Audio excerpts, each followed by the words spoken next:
Welcome to What the World is Watching. Here's your host, John and Doska. Hello, and once again, welcome to the show. Thanks so much for joining me.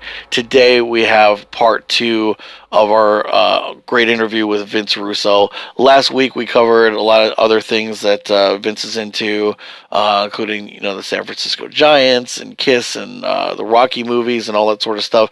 And we started kind of talking as the show ended last week. We sort of started talking about his love of wrestling, but this week we're going to get a lot more into that.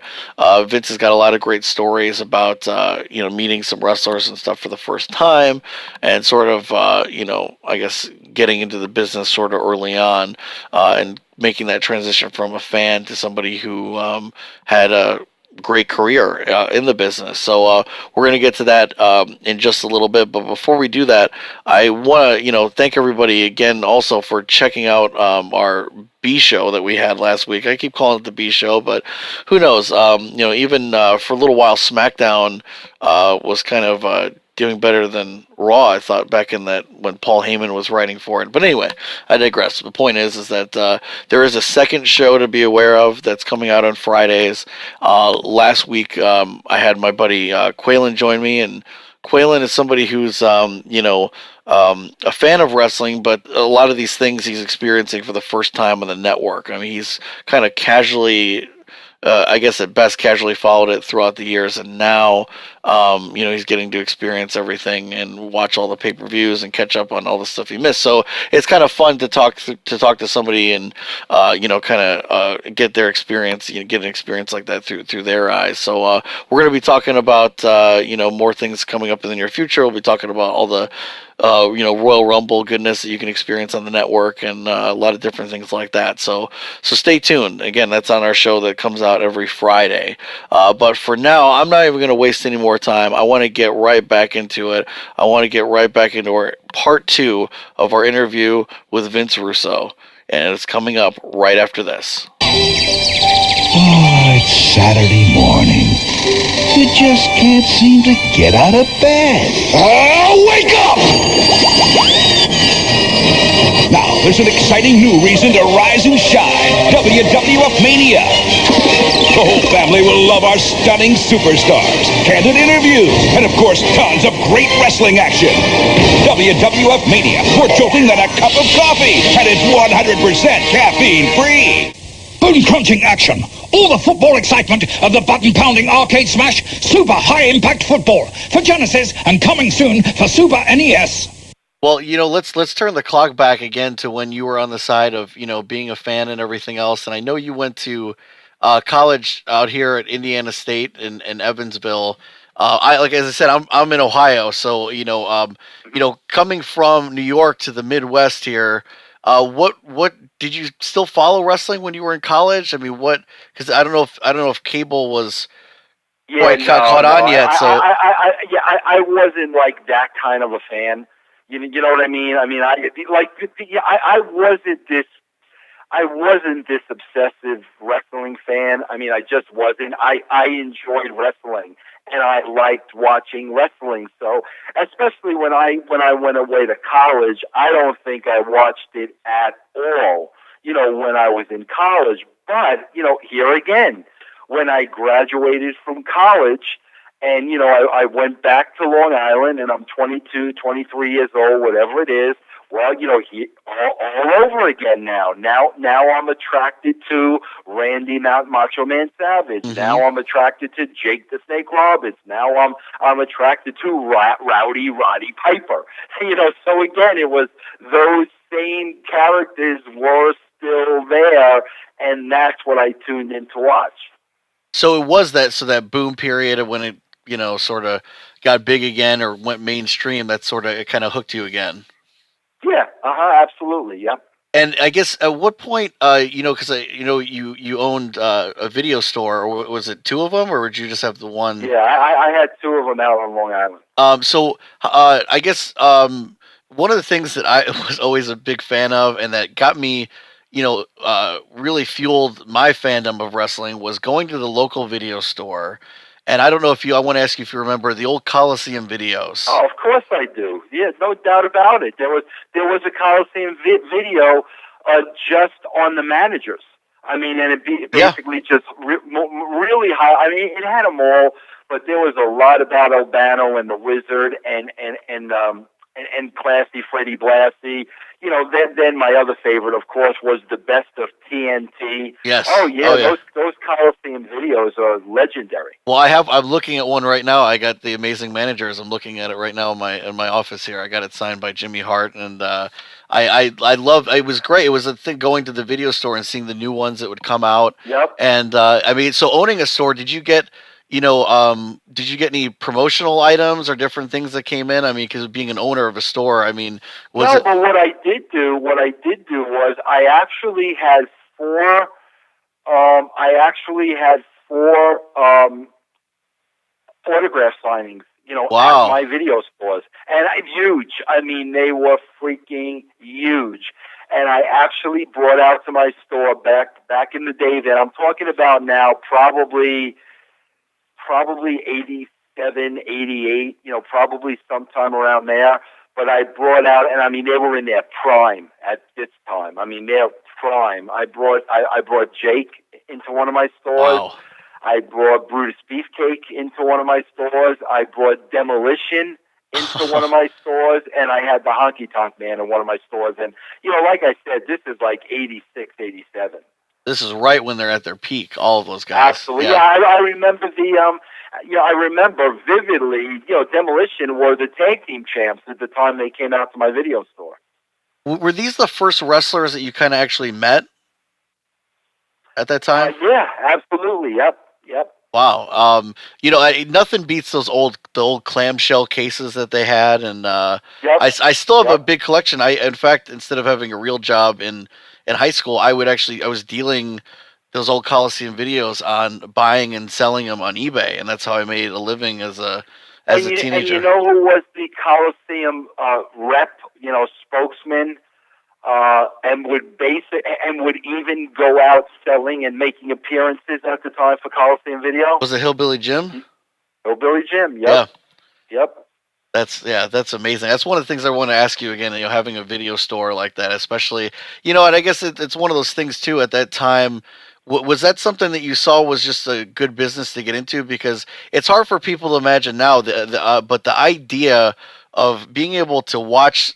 Not a little tape something and then watch it whenever you wanted to, but to watch a film or something like that in your own home. I'll never forget, John. I swear this is a true story. I went to school in Evansville, Indiana. You know, like you had said, and you know, I graduated. I think in '83. I was there from '81 to '83, and this is a true story. And I'll never forget. Probably around '81. I was out and I saw this store, and the name of the store was Movies to Go. And I remember walking in the store and just like you said, bro, seeing all these boxes of like all these movies. And I remember asking the question, what is this?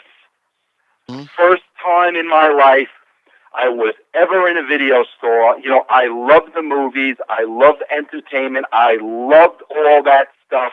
Had never seen anything like that before. I had to go in. I had to ask what it was, and I actually wound up working at the place. Oh, that's the place you worked at. Okay, wow, you worked there. That's amazing. About 1981, I'd say it was. Wow. Yeah, it's just again hard to imagine, and I recorded every all the Raws and everything we talked about that you were writing. I recorded every single one of them. Every single one of them. Wow. I had every one, and in fact, all those VHS tapes are just sitting in my room. I mean, how would we to know that I'd be able to watch them on my phone anytime I wanted to someday? I know, unbelievable, right? It's unreal. It's crazy, but another thing that's hard for people to imagine is. I want to talk about your radio show because now, anybody could get a podcast going. Anybody could do, anything like this if they're a fan of wrestling or anything else, really. There's podcasts and things like this dedicated to everything. But to actually take the time and the effort and to be able to get it together to have a show on the radio 25 years ago or so, give or take, I mean, how did you go about doing that? Well, first of all, I had to pay for it. So I had to pay for the airtime, and I think it was $500 an hour. So in order to try to cover that, I had to get sponsors on my own, that would cover at least some of that.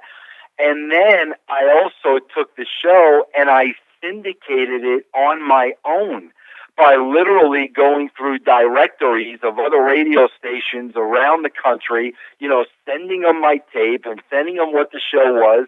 And I wound up, on my own, syndicating it in about 10 different, 10 other radio stations across the country. Wow. And, again, it's like, that's why, people can, stand there and try to take away my credibility all they want. They have no idea of, going back with wrestling. I mean, I used to do my wrestling show, Vicious Vincent's World of Wrestling. I was the only one that, the WWE, when they were at the Nassau Coliseum, I would do my radio show from the Coliseum, and I was like the only one that they would actually give guests to. They gave me guests to be on the show, and I remember, like, I used to sit there, and the wrestlers used to try to stay in character, and I used to break them so many times because, like, what we were doing was, like, just so ridiculous. And I remember, I think the first guy I ever had on the show was Kurt Hennig. But, I was able back then, I had Flair on the show, I had, I remember it all, but nobody else was doing that at the time because the only wrestling shows that were around were the kind of shows like the Dirt Sheets today, where, they were exposing the business, and it was all about, the rumor, and, Vince was going, the steroid trial was going on at that time. That's what wrestling radio was back then. I just wanted to be a part of the act. So because, my show was that way, and it was funny, and we were characters, the WWE actually, helped me out with talent, which was unheard of back then. It just didn't happen, which eventually led to me getting my foot in the door at the WWE. Well, did you just contact the office there? I mean, to get guests? I mean, how did you go about getting it? The guy's name, PR at the time, the guy's name was Steve Planamenta. I'll never forget his name. And I had to beg, borrow, and steal to get whatever I could get. Wow. But, I was able to get wrestlers on the show. That's really, I mean, do those exist anywhere? Do you have recordings of any of those? Because I think I do. I think I do, because we used to make VHS copies of the show and sell it. Well, because if any of those exist, if you want to talk about premium content for pyroandballyhoo.com, I mean, you have it right there. I mean, those would be, I mean, I would love to hear. I'm sure a lot of people would love to hear what those were like back in the day. I mean, I don't know if I have them anymore, because there are times where I'm down on my wrestling career, sure. And during those down times, I'll just start throwing stuff away. But I used to have like every one of those radio shows on tape, every one of them. And I don't know if I have any left. I probably do, but I mean, I had every single one of them at one time. Was there anybody at that time that you were sort of like awestruck to meet? I mean, because again, you're still, more or less just a fan that has your radio show. So I mean, is there anybody? I'll tell you what was pretty intimidating for me, and I mean, it's unbelievable that I was able to get him on the show. It's unbelievable, but I remember back then, I think I had to go to New Haven for the interview. And this is probably like around, 1990 maybe, maybe 1991, right around there. But I had to go to the New Haven Coliseum from my house in Long Island for this interview. And only because, I had only seen him on TV, just like everybody else. But it was much, much different back then than it is today, But like, I'll never forget, I'm sitting in a room with my little tape recorder. That's how we did things back then, with my little tape recorder, and I'm waiting for Paul Bearer and The Undertaker. Oh, wow. Now, you got to understand, all you know about, it's not like you got the internet today and, it's, Mark Calloway and he's a biker and this is who he's married to. It didn't work that way back then. There was still the mystique. So, having only seen him on TV and not knowing what this guy is like, I can remember that because I didn't know quite what to expect. I had no idea at the time I'd be working with them, 3-4 years later. But I mean, back in 1991, it was pretty intimidating. So they stayed in character and did the whole deal, Absolutely. Paul Bearer talked in the high voice and all that. Yes, he did. Yes, he did. Yep. If you ever are just looking through boxes and find that stuff, I mean, I'm sure that would be just gold to hear that stuff. Yeah, I'll never forget that. I mean, unbelievable, Well, you've talked many times too about the the writing the letter to Linda McMahon, and as I said, I had a massive collection of videos, but I have pretty much every WWF magazine. I think it was from '85 up until, I mean, they split them and did the Raw and SmackDown thing like years later. But I had every issue, and one of my favorite things was always Vic Venom. The Vic Venom articles, and you did that. I guess. Well, I'll tell you, one of the coolest things I did, and I'm really happy I did it. When I was around the boys all the time, and working with them and everything, you never, you don't want to ask them. You never want to ask them for an autograph or nothing like that. You don't do that. Yeah. But one thing that I did do, and I'm so happy I did, was every single magazine cover that came out, whoever was on the cover, I had them sign the magazine. Oh, cool. And I kept every single magazine. And my prized possession to this day, and you might remember this, was when the Raw magazine came out, there was one cover that was the Hart Foundation on the cover when Bret Hart was in a wheelchair during the Angle. Yep, absolutely. I remember that. The people in the ring, the 5 people in the ring, was Neidhart, Bret, Owen, Pillman, and Davey Boy. And I got every single one of those guys to sign the magazine for me. I mean, to this day, that is probably my prized possession of anything I've ever collected. Wow. I was going to ask you that later on. That's amazing. Yeah. And luckily, too, I don't know why, I'm so thankful for this. I used to have the cover, and I used to have them sign the cover.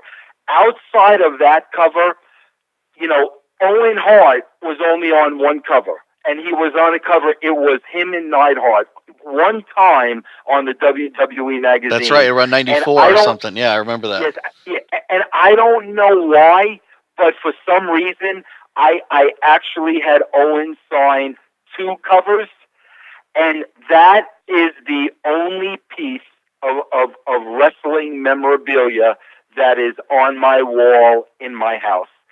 That cover, with Owen, that he signed directly to me. I mean, that is the only wrestling associated thing you'll find in my house.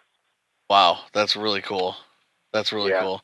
You're at this time, are you getting to spend a lot of time with the guys? Is it the same thing? Would you do phone interviews, or would they kind of feed you stuff for your, for your Bite This articles? I mean, what capacity? No, I was with them. I mean, nobody was doing that before me. Before me, everybody was making up those.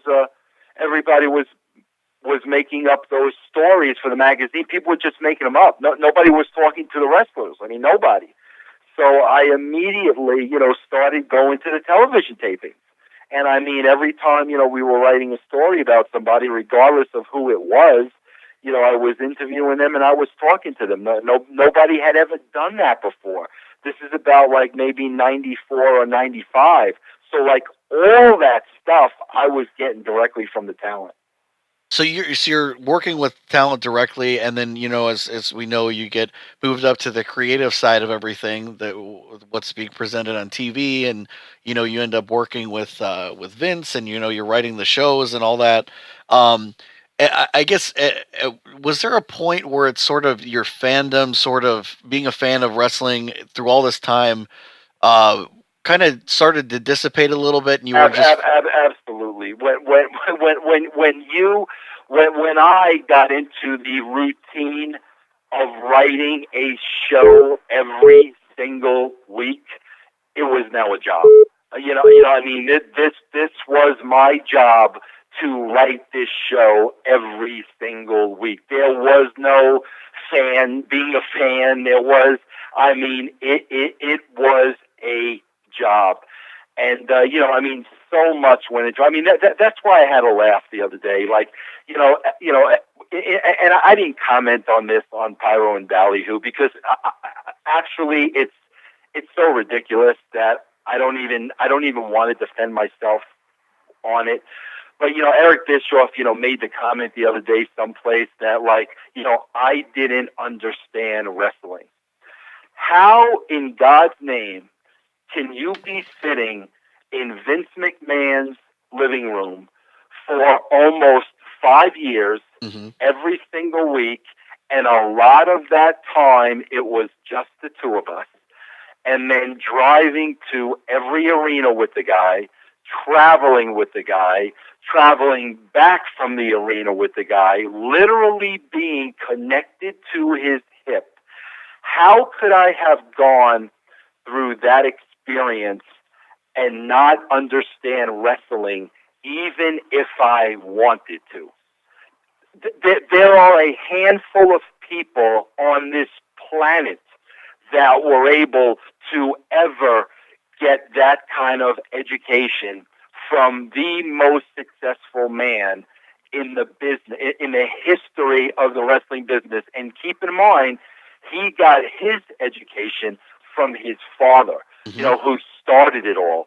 And for me to have put that time in, like I said, a lot of it one-on-one with Vince McMahon, for Jim Cornette and Eric Bischoff and whoever else wants to make the statement, I couldn't have not understood wrestling if I wanted to, because Vince personally taught me the ins and the outs of everything from his mouth directly to me. There's nobody else alive that could have ever given me that type of education. And even though I did pick up from a lot of other people, that was the foundation of it. And, it was priceless, man. It was that's why, today I'll look at some of the things today and I'll just sit there and I'll say to myself, Vince, do you forgot what you taught me? Did you forget what actually brought you to the dance? Because I watched some stuff on the show today, and I can't even comprehend that it's coming from him. I mean, it's not that's not the guy that I worked with when I see some of this stuff on television today. So, during that time, you're not a fan anymore. You're in the trenches, trying to learn as much as you can and just churning out, non-stop content. Okay, I just want to take a quick break from our interview to tell everybody about one of our great sponsors, WrestlingDVDnews.com. Visit WrestlingDVDnews.com for exclusive insider news and reviews on all the latest WWE DVDs and Blu-rays first. What's the next WWE DVD release on the horizon? Which should you buy and which should you avoid? How is the WWE Network changing the company's strategy on DVDs? Plus, get involved with their multiple giveaways each and every month for your chance to win WWE DVDs absolutely free. It's all happening now at WrestlingDVDnews.com. Now, back to our interview. Do you have any, stories or anything that from spending so much time with Vince? I mean, even Cornette, 'cause, as you did too, go over to his house, and he had some funny stories about, just different things. Little, is there anything you could share that stands out about Vince? And again, because having that experience is something that would be every fan's dream, just to spend, and I know you weren't. You were working with him, or a colleague of his at the time, and wasn't thinking like a fan. But I mean, is there any insight or anything that you can remember that might be interesting? You know. It was just really the moments, and a lot of times, these moments were just me and him because I don't think he would have done it in front of anybody else. But, man, once you got that guard down, and once, like, even for 2 minutes, if he forgot he was Vince McMahon, and you saw the real guy and who he really was, and he was really just a blue collar guy, that was working his butt off and earned everything he got, and he had a hard upbringing. It wasn't easy. When that guard was able to come down on those few occasions, and you could really see the guy, instead of this mighty emperor that everybody else, paints him out to be, and, that he portrays himself.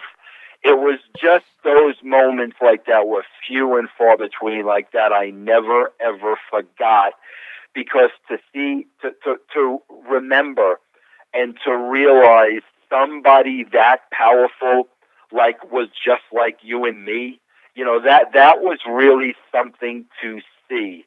And I mean, those times, were my best memories with him. It's amazing too to think about. I mean, again, not knowing him, but from what I hear and stuff like what you just said, it's that he was really, in reality, the Stone Cold character himself. He kind of was the blue collar guy and the anti-establishment in his own, Yeah, in yeah, reality. he absolutely was. That's absolutely true. Yep.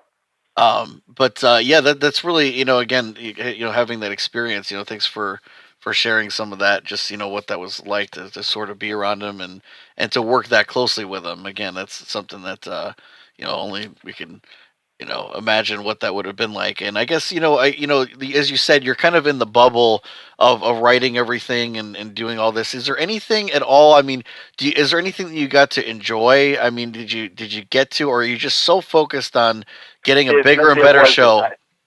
I swear to God, there wasn't.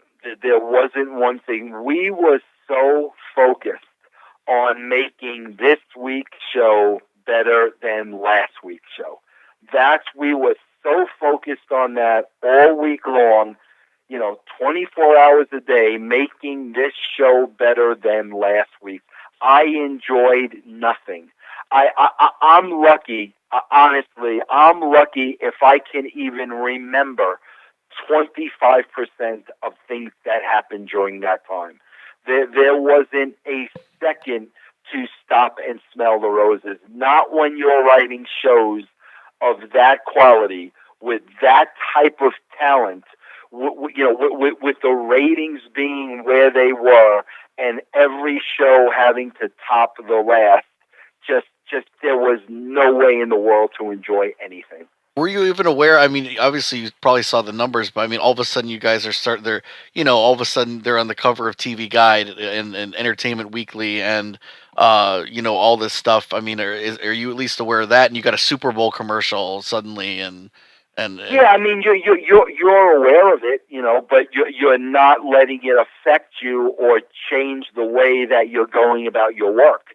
So, like, you know what's going on, and all that stuff is out there. I was a little part of that Super Bowl commercial, but it never stopped you from, keeping the main focus on the show. That's why when I watch Raw today, it depresses me. I mean, it really depresses me. Sure. I won't go back and watch Attitude Era shows on the WWE Network because it'll depress me even more. I don't want to be reminded of how good it was when I see what the product is today, because I get very frustrated and I get very disappointed because, in my opinion, there's no need for it to be as bad as it is today. There's no reason for it. I don't, and it drives me nuts.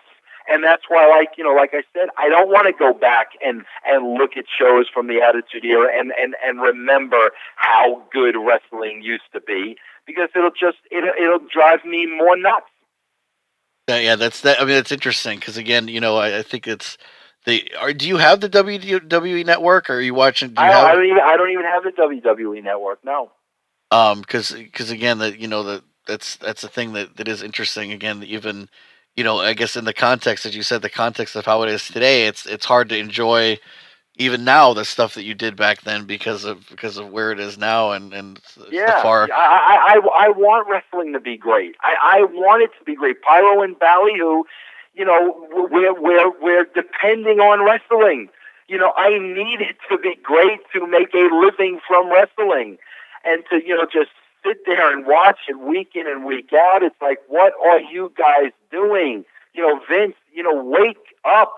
It doesn't have to be this bad, and I don't, not knowing the structure and not being there, I don't know what's going on, but there's so many simple little things they could do immediately to make it better, but there's just no effort being made. Well, there are a couple good things about the network. I know you had Ernest Miller on a couple weeks ago, and that was depressing to hear about because I remember his WWE run and what that could have been. Because that guy, I mean, and not knowing him personally, but that guy just from a fan's perspective, it doesn't get any better than watching him. I mean, he's one of the most entertaining, characters I've ever seen, and it's a shame again that I feel like they dropped the ball with him and what could have been. Yep. No, I watch them every week. Drop. I mean, fumble every play. I mean, they drop the ball on so many things, and like I said, there's a part of me that really wishes I understood the structure, and I understood who was reporting to who, and who was dictating. So like I could really understand, because I watch it and I want to understand. I want to understand why it's being written this way and why they're missing this and why they're missing that. And, not knowing the structure, it's hard to determine that. But, again, there's so much that, they could fix off the bat easily, but it's just not happening. Well, as you said, working on the creative side and creating writing that much television. I mean, I don't know if you've even counted or even aware how many shows. Maybe I could have looked it up or somehow, but how many shows you actually wrote for television? But writing that much TV over the course of however many years. I mean, it takes so much creativity. How are you able to sort of, now that you're out of wrestling and you're doing Pyro and Ballyhoo, through pyroandballyhoo.com, how are you able to satisfy that creative side and have a creative outlet? Well, the most rewarding thing is finally, having the freedom to write about and say whatever I want to write about and say. I mean, I swear to you, the only time I ever had any freedom in the wrestling business was when I worked for the WWE. The minute I left Vince, the freedom I had no longer existed. Now I had to listen to other people. Now there were committees involved. Now, everybody knew better than me. Now I had to write television to appease an Eric Bischoff or whatever the case may be. It was never 100% me till after I left the WWE. And I can honestly tell you this, as far as creative-wise, it was definitely not better. It was a lot worse than what I was capable of doing, because what happens is when you have all these chefs, now you're altering your work to make everybody happy. So what that really means is you're compromising. Mm-hmm. And if you're compromising, you're getting a mediocre show at best. That happened, with me from WCW to my last day at TNA. And now, having the ability to know I can go on there, I can write about whatever I want to write about, and I can openly, I can openly state my opinion, not have to worry about, somebody calling me up and yelling at me, somebody calling me into their office, somebody trying to censor me, somebody trying to handcuff me. That is gone. And I mean, that, obviously, I'm not making the income, I used to make, being in the business. I mean, there's no question about that. But having the ability to be free, I don't know if you can even put a price tag on that. Well, it shows. I mean, again, anybody definitely encourage everybody to check it out because again, there's so much more than just wrestling on there, and there is, obviously, if you're a wrestling fan, it's worth it in that regard because there's a lot of it there too. But I even love the article you wrote on the honeymooners this week. The one, I'm a big honeymooners fan too, so the interesting thing about if that would even be if that would even air. If that would even make air, it's just interesting. There's a lot of that's the shit. I'm shocked. I can't. I cannot understand for the life of me.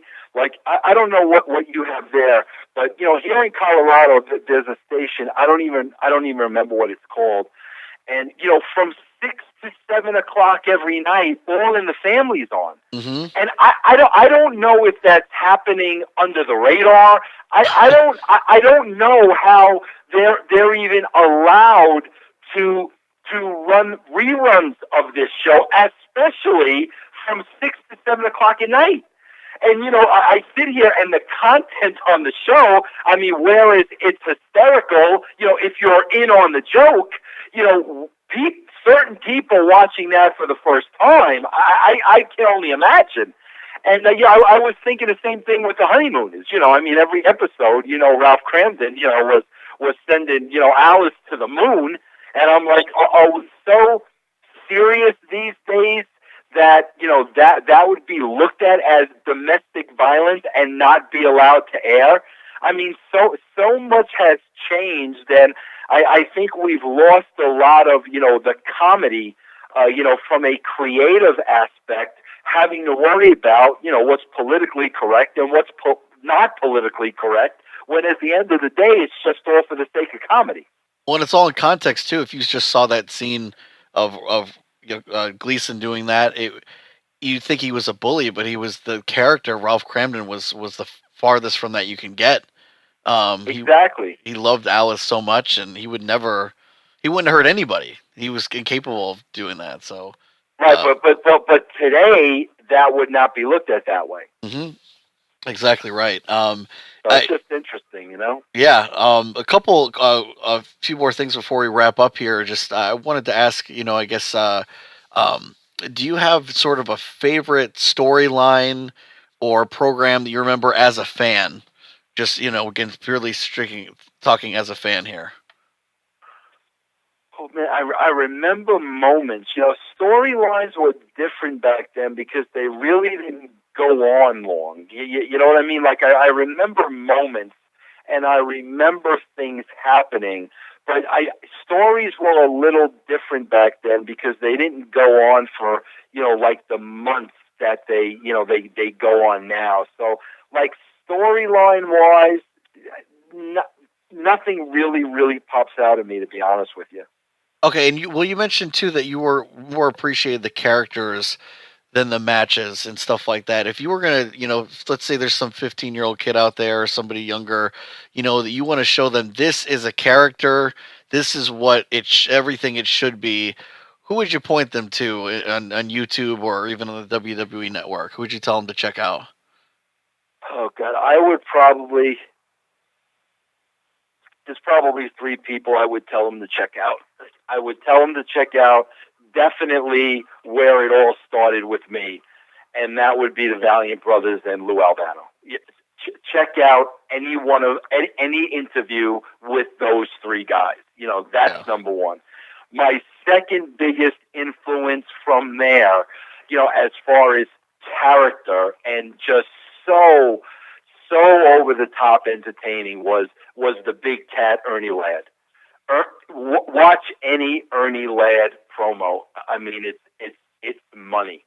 And I guess more modern day. I guess I'd have to say Savage. Don't get me wrong. As a guy that worked with Austin and The Rock and great people like that. Those Randy Savage interviews. I mean, you just never saw anything like that before. And the key word is this is what separates people. It's passion. It's the passion. It's the love for what you're doing. It's when you put a mic in front of Randy Savage, the passion that comes across. And that's what I don't see on the show today. It's like, where's the passion? Why aren't I feeling, the love of the business from the people involved? I mean, my gosh, look how passionate Stone Cold Steve Austin was. Look how passionate Vince McMahon was. Shawn Michaels, and that's what's missing. When the passion is there, it's night and day. It's a totally different product. Well, somebody who's came from the school, the same guys you're talking about, like Lou Albano and even the Grand Wizard and people like that, is Paul Heyman, and he's one of the guys that, like, when my fiance and I are watching Raw, when he's on, she just notices, she gets so much more engaged, and it's kind of funny seeing that, and how it's just a different. I guess he's built for a different mold from a time period that's gone, and I think people take notice of that and why he's seen as probably the best part of the show right now. Yeah, but it's even with Heyman though. It's like they're giving the guy the same material week after week after week after week. Yeah. And of course Paul Heyman is going to take that material and deliver it the best way that only Paul Heyman can deliver it. But it's like, when it comes down to the writers, I'm like, I'm begging you guys to give this guy some new material that he can go out there and work, rather than just give him the same exact promo every single week. And, that's not on Paul at all. That again comes down to the writers and the passion and them wanting this week's show to be different from last week's. It's all about that, Would you go so far as to say that, your time in the wrestling business, maybe has kind of jaded you as a fan? What exactly do you mean by that? Well, I guess, like you said, it's maybe hard for you to enjoy. It's like I went to film school, and a lot of people said, well, because I know too much, or it's hard for them to enjoy films the way they used to. Were you kind of too involved with it and too much to be able to enjoy it, or because I don't think you're being particularly hard on the product now, the way it is, or you know what I mean? But it's just, you know what it is, that's a great question. I mean, that's a really, really great question, and I'm sure part of the answer to that is yes. Now that you phrase it that way, yes. But here's the part that turns me off, and here's the part, and I just wrote about it today. Not today, 3 o'clock in the morning I got up because I had a thought and I wrote about it. Here's the part that there's no excuse for, okay, whatsoever. When you do something on a wrestling show, or you write something on a wrestling show that would make the average person laugh at the wrestling business. And look down their nose at the wrestling business. And when something is written and something is done that would only happen in the wrestling business, those are the things that I am extremely hard on, because I hate when people laugh at our business. It is the ultimate disrespect. And it makes it 10 times worse when we give them reason to laugh at our business.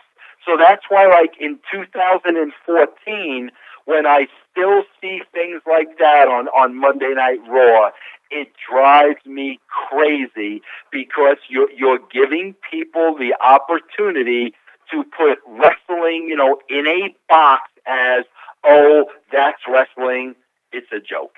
And that drives me absolutely crazy. Well, knowing Jim Cornette like I do, I know he'd 100% agree with what you just said. And you guys are definitely on the same page with that sentiment, I think. Yeah. So, what would it take to capture the imagination of your imagination as it did when you were 14? Is there anything, or is it too far gone now? Is there anything that they could make it catch on again, or make you get interested in it like you were?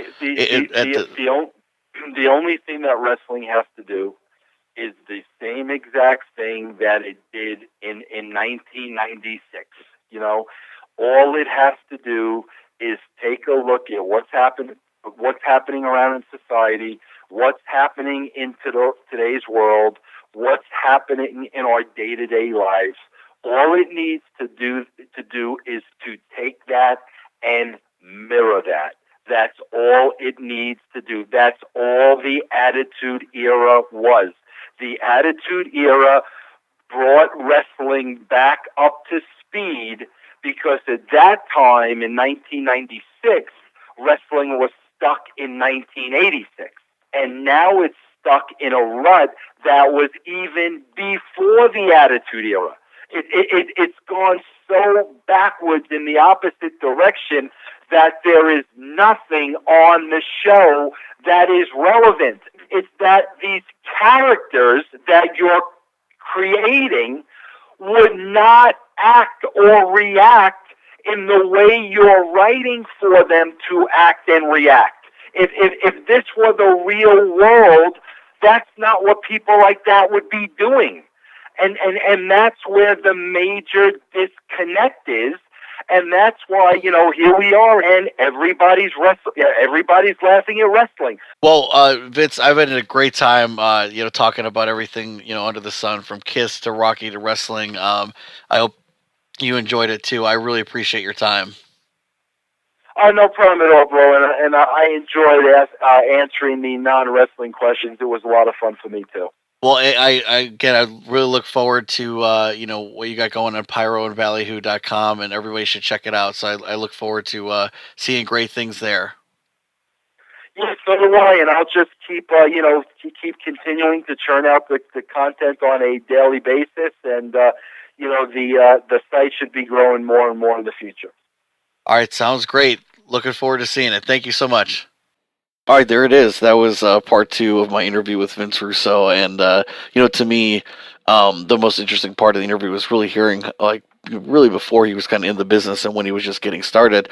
And as you kind of heard me mention when I was talking to Vince there, it's like, back in the day, about 25 years ago, the thought of having a wrestling show on the radio. Everybody has a podcast, including this one. Anybody can have a website or a blog, but to actually go out and fund your own radio show and to be interviewing a lot of the guys who were the current stars at the time. Again, as he talked about, interviewing The Undertaker and then the fact that they were all in character. Again, this is, early 90s. So, that was really cool to hear about. It's, again, I hope, like I told him, I hope that somehow, somewhere, some of those shows see the light of day, because I think people would really be interested. And I know, especially, it'd be great content to add to a site, pyroandballyhoo.com, and, not just because, Vince was a guest on this show, but, I really encourage everybody to go and check out pyroandballyhoo.com, because, even if you're not into the articles and all the other stuff that's not about wrestling, it's worth it for the shoot interviews alone. You're getting to hear from a lot of guys you don't hear from a lot that often these days. And it was great to see recently. One of my favorite interviews that he did was with Mark Merrill recently, somebody you don't hear from, and I always love the Johnny B. Bad gimmick and all that, call me crazy, but it was really cool. Mark Merrill's doing a lot of great stuff these days. It was cool to hear about that. by the way, it's somebody I'd really like to get on this show, but, Mark Merrill, King Kong Bundy, the cat Ernest Miller. There's so many great interviews, and again, check out, The Swerve, that's Vince's podcast, but that's only part of the story. You get more, of an in-depth interview, and it's a video interview too, you could get on, the VIP section of the brand at pyroandballyhoo.com. So really, I really encourage everybody to check that out. But as far as we're concerned here on this show, like I said, I really do want to thank everybody for downloading and subscribing and streaming and everything else you could do with this show and our website, 999nation.com. And I want to tell you, I want to make sure, in case you're listening to this, we have a lot of different ways you can listen. We're on YouTube, which is pretty easy for everybody to get to. But, even easier is our... checking us out on iTunes. So that's another way that, just go to iTunes and you can just search for What the World is Watching. And there we are. You can just hit the subscribe button and, we'll show up, every time we have a show, every Tuesday and Friday. It'll pop up so you don't miss anything. But you can also check us out, as we said, we're our Facebook page, and then again, 999nation.com. And one of the fun things that we've started too is, on Instagram, if you hashtag 999nation.com, and we're having people post their favorite moments or like screenshots of different things on the network. So, if you go ahead and do that, that'll show up right on our website and everything else. And it'll be posted to our Facebook page and everything else and like that. So, again, trying to create a community and like see what everybody's watching and cause there's always, things that maybe we forgot about and or things that are really, I posted the other day something about, watching, if you ordered Slamboree 2000, you got a free Buff Bagwell pennant, which is amazing. At the time, I ordered Slamboree 2000. I guess I'm sorry to say it, maybe, but I ordered the pay-per-view when I was, I guess 15 or 16 years old at the time. And, my parents did, I guess. I should thank them for ordering that for me. But, it just seemed like a lot of work to actually get the cable bill and make a copy of it and like send it and everything else. I wonder if anybody actually did that. So that's the kind of thing I like to hear from people. If anybody actually took the time to mail in their cable bill, hoping to get that Buff Bagwell pennant. And furthermore, if you still have that Buff Bagwell pennant, there was a couple of their pay-per-views. WWE did the same thing.